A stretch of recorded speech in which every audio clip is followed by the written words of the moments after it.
Haddaba sheekadan cajiibka ah fanaanada weyn ee Yurub Genyo ayaa iyadoo la socota xidigaha geeska waxa ay socdaal ku tageen magaalada Muqdisho sanadkii 2018.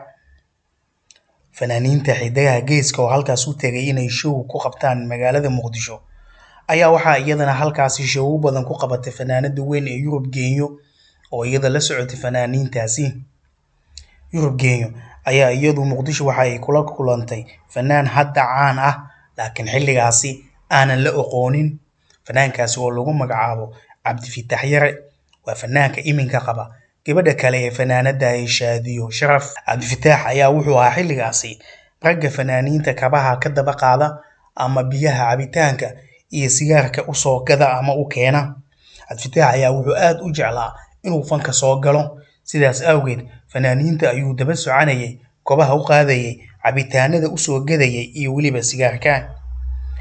Muqdisho markii ay timid fanaanada weyn ee Yurub Genyo oo uu la kulmay ayaa waxaa dhexmaray sheeko cajiib ah.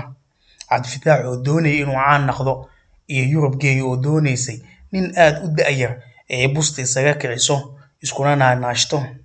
Cabdifitaax ayaa isagu waxa uu ka faa'iideystay doonistaasi ay doonayso Yurub Genyo.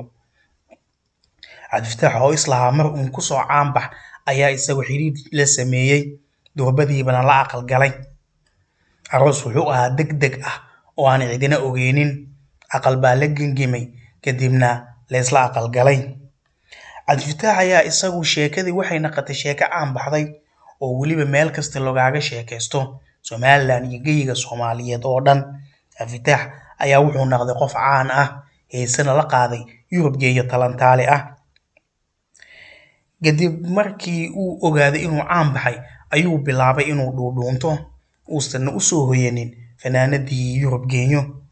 Yurub Genyo ayaa markii ogaatay in ninkan ay Janis Gaad u ahaa kadib go'aan qaadatay isagoon ogeyninna ka degtay magaalada Hargeysa iyadoon cidna u sheegin.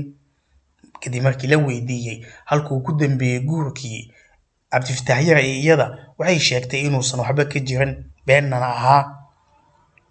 Cabdifitaax ayaa u soo hoyday aqal madow kadibna wuxuu waaga ku baryay markuu idaacadaha ka maqlay inay ka degtay magaalada Hargeysa ayna dafirtay wax isaga iyo iyada ka dhaxeeyay.